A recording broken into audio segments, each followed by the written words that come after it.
Tales of Seikyu is an upcoming farming sim game set in a world of yokai. Here, your character can transform into other yokai forms that will help you in various activities like farming, fishing, mining, and exploration. The game's first demo is now out as part of the Steam Next Fest, and in this video, I will talk about the 12 things that I'm loving about the game so far and 5 things that I would love to see improved before the game releases. Let's start with the 12 things I liked about the game. Number 1 on this list are the characters. There are over 25 yokai residents living on Seikyu Island. These islanders exhibit diverse personalities, each with their own occupations and hobbies. There are 14 romanceable characters here that we can get to know and build a relationship with.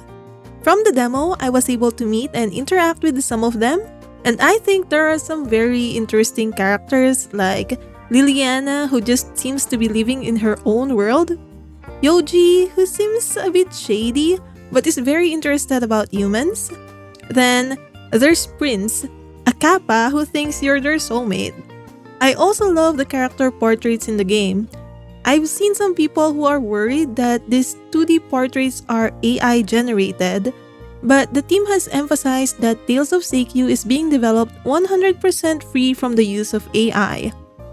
They also have posts on their YouTube channel showcasing some of their drawing processes, and I recommend you check it out if you are having the same concerns.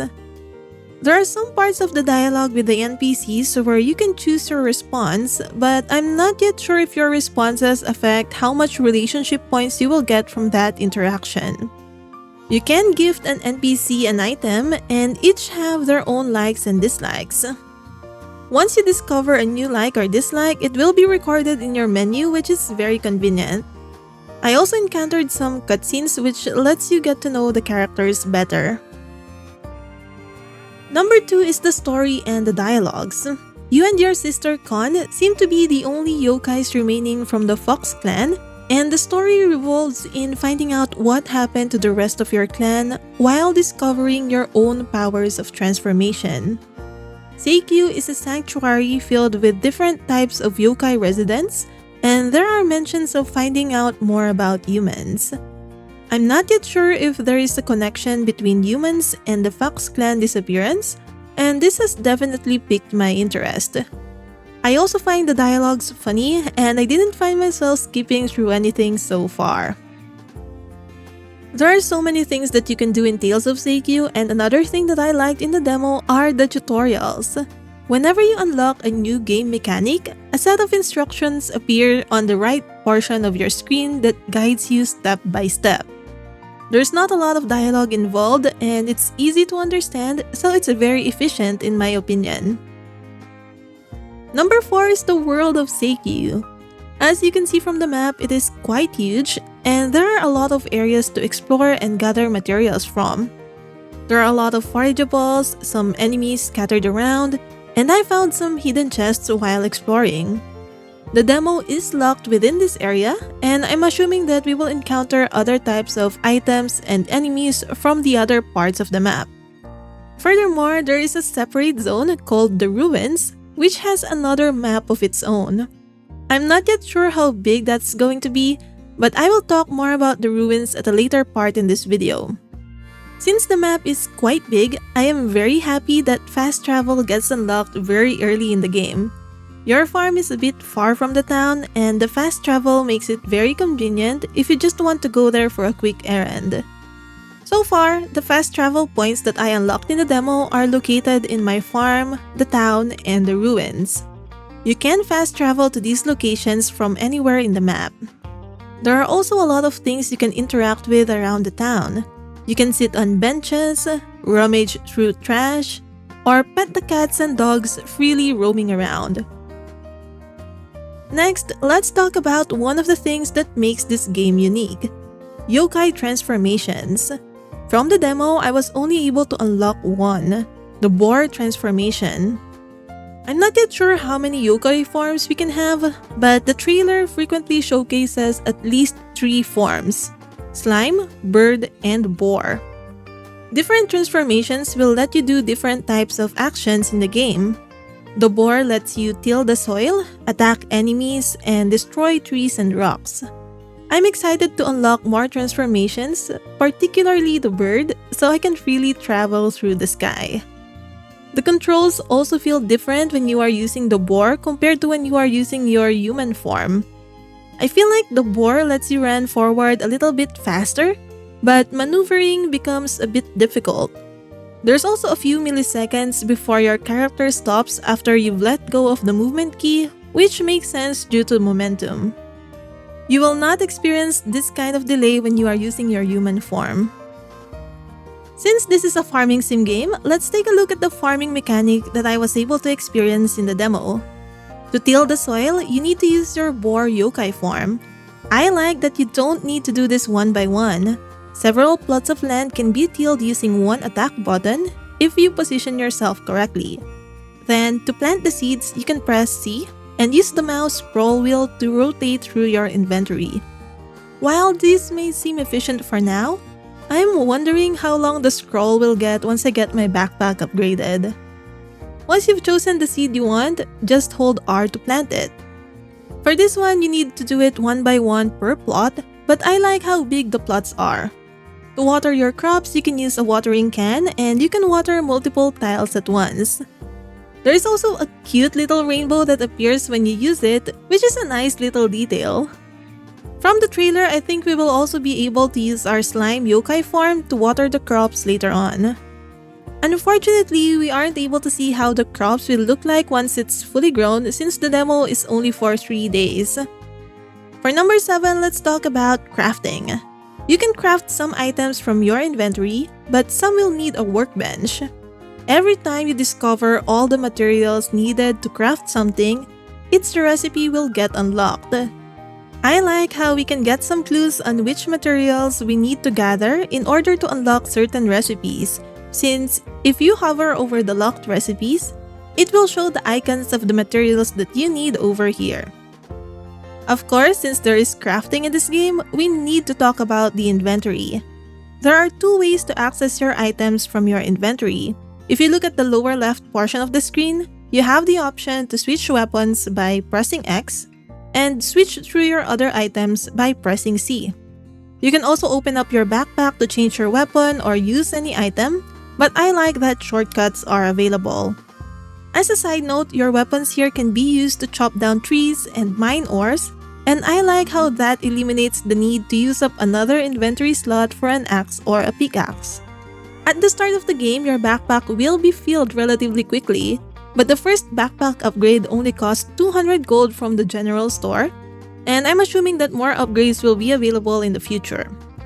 There is also the fast travel option, so you can easily store materials in your storage boxes.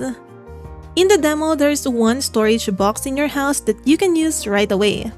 You can press R to quickly transfer items to and from this box, but I don't see any way to auto-sort or auto-stack items.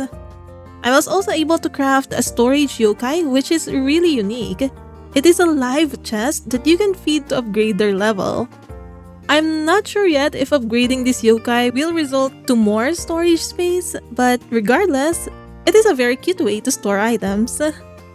Number 9 is combat. The first weapon you will get from the demo is a wooden sword. There is a normal attack, a jump attack, and a charged attack. Hopefully we will get more combos in the future, but these 3 basic attacks worked quite well for me. You will encounter some enemies while exploring outside of the town. Most of these enemies are easy to kill and some drop their weapon after. I have encountered this enemy made of stone, which reminded me of stone taluses from Legend of Zelda Breath of the Wild because of how they camouflage in the ground at first until you get too close to them, then they'll transform and attack you. I think this enemy is a bit too high level at the start, but it's nice to see that we can come across enemies like that while exploring. You can also use the environment to attack the enemies. You can pick up stones and throw it to the enemies to deal some ranged damage, which is very cool. Some enemies might throw the rocks back at you though, so be careful with that. This makes me wonder what are other creative ways to deal with enemies in this game. Then, let's talk about the ruins, which is the equivalent of mines in other farming sim games. I absolutely loved exploring this part of the game. You can reach this by teleporting from a portal near the Fox Clan shrine, so it's in a different map altogether. These ruins seem to hold the secrets about humans and about the Fox Clan disappearance, so it's going to play a huge role in the main storyline. The ruins is divided into separate rooms, and to unlock the doors to the next rooms, you need to do different activities in each level. Some rooms require you to defeat all the enemies there. In another, you need to mine all the ores. Then there are some where you need to play and win in a minigame hosted by these creatures called Gulubo. These are just the different ways that I've explored in the demo so far, but I love how there's a variety of things to do, so you don't get bored of doing the same thing over and over again. There can be more than one door in a room, which can lead you to different paths. I'm not yet sure how far these ruins will go, but I am very much excited to explore the rest of it. By the way, if you like farming sim games like this, then consider subscribing to my channel to keep up with the latest news about it. Let's move on to number 11. This might be a trivial thing for most people, but let's quickly look at the calendar available in your house. There are 4 seasons in the game with 28 days each, and the birthdays and festivals are marked on your calendar. Then, you have the option to add your own notes in the calendar to set reminders of tasks you want to do, or maybe when your crops will be ready for harvest. I just really find this feature nice since I often forget the tasks I set for myself in farming sim games, and it's convenient that there's a feature to write notes in the game itself. Last but not the least is the saving feature. A lot of farming sim games tend to only save after you sleep for the day. I really don't like this function because it makes it hard for me to play the game if I might get interrupted while playing. It also sometimes causes loss in progress if I encounter bugs or game crashes in the middle of the day.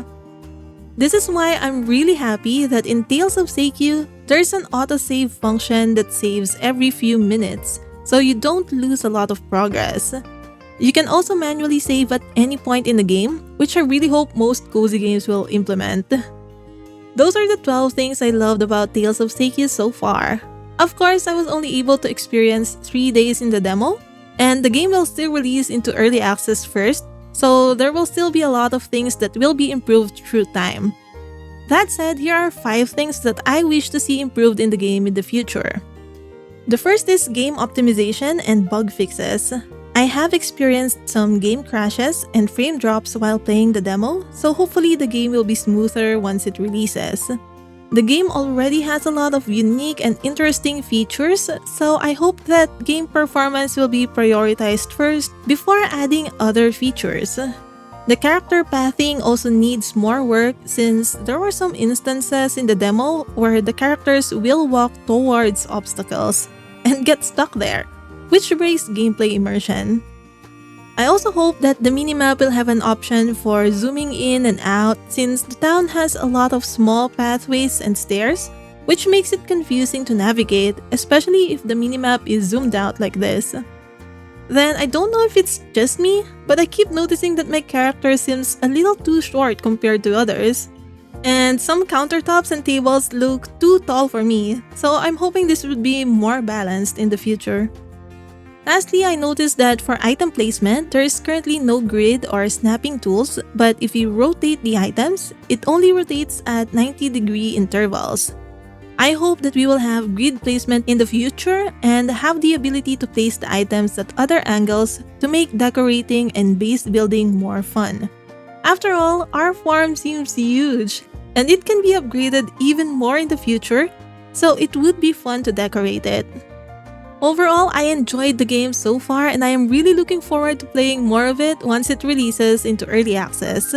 I can easily see myself spending hours in this game because there's just so many things to do, and I would love to get to know the characters more. What do you think of Tales of Seikyu so far? Let me know if you've tried the demo in the comment section. If you like these types of games, then check out this next video featuring another farming sim game that recently released on the Nintendo Switch.